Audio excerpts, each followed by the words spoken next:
Election debate continues. Press conferences and everybody's talking, especially the Labour Party having a press conference saying why they should have won, how they should have won. And they give the details in certain constituencies that they should have won based on a plane that did not land. Okay. Now, sabotage is what they keep claiming, and it made international news by the head of the Labour Party about sabotage. Okay, first let's do this. All right.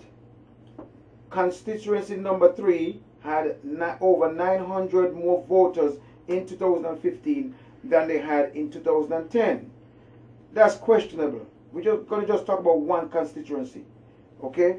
Now, all of this was done in the New York office, in the St. Kitts Nevis mission. Okay? All this was engineered there. That's why all these charter flights were engineered from North America. Okay, now you had 27 flights, big planes, MD-80 and better, including a 747, which hold over 400 people, which is more than what Team Unity moved from North America. One of your plane, okay, 27 flights, okay. That same 747 went to the Virgin Islands to pick up voters. All right, everything went well except for one flight. Now, I personally think that the media should grab hold of Shiverton and ask him what happened to the flight in New York, because he was responsible for it. Now, you have people in JFK from Saturday morning, early Saturday morning, as early as 5 a.m. Okay? Saturday. They slept in JFK Airport Saturday night. They slept in JFK Airport again Sunday night. Okay. Now, what happened? Why they stayed here so long? The charter company, according to Shiverton, said, okay, when they board 71 people, that's it. They can't take anybody else. They said they wasn't going to go for that. They let them off. Whatever happened to that plane again, okay, it was rescheduled to leave the following day. The charter company put back the same 71 people on that flight and said that's all they're taking on that flight without a reason. If a charter company have a limit on the amount of people to put on a plane, it should raise a red flag. Cargo. Charter companies do carry cargo. It's a possibility that cargo was on that flight.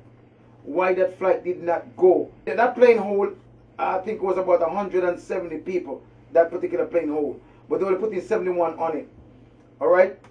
Now, let's fast forward to Monday when the flight decided to leave. Okay. Now, we have here, Monday morning, you're supposed to leave 4 a.m. Okay? Charter company come back and tell Shiverton that they can't leave from JFK anymore. Let's go, no, Terminal 4 anymore. Let's go Terminal 5. They leave Terminal 5, they came back to Terminal 4. It was a big runaround. Then the charter company came back and told Shiverton, who's the group leader, that they have a plane in Newark Airport. So they had to leave JFK and go to Newark Airport. Last word came now that no, it's not Newark Airport. They have a plane in Stewart Airport, upstate New York, which is 1.5 hours away from JFK. 1.5 hours from JFK. So how are you going to get these people up there? Shiverton went and he chartered 7 buses. 7 buses. Bus almost 400 people from JFK all the way to Stewart Airport, upstate New York. Okay? It takes time to load that bus. It takes time to unload those buses. I should say buses. Okay, now this flight did not leave until 4:50 New York time, which is 5:50 St. Kitts time. Polls close 6 o'clock. That flight get up and leave and come to St. Kitts and I get there 9 o'clock. Alright? Now think for a little bit. The flight was late. All this in between, Shiverton is saying that somebody sabotaged.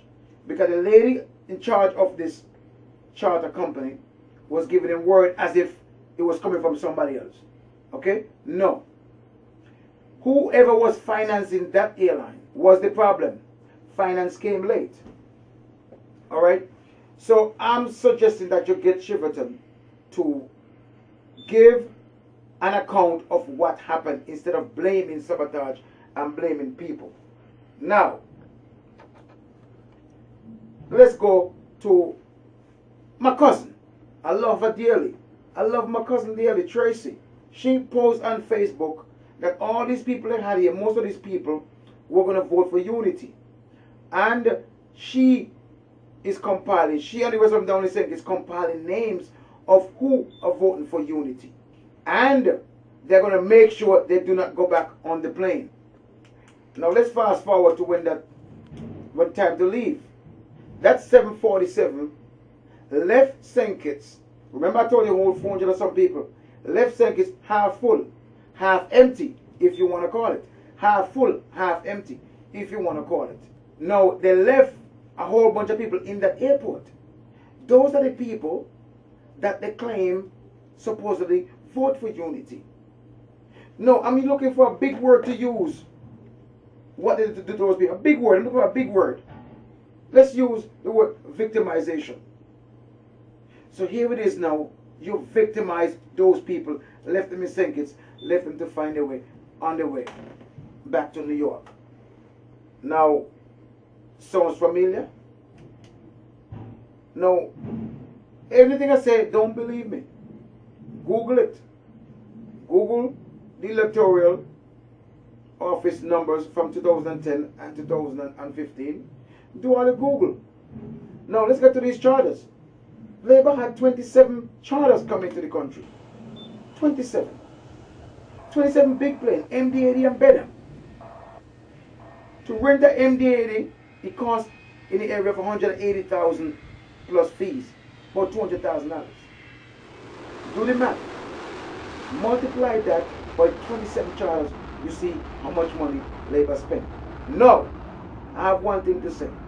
If you got 27 charters, and you're dependent on one charter to win the election, one charter to win the election, I think the people in St. Kitts have spoken. This is New York Joe, and I'll see you next time. Thank you.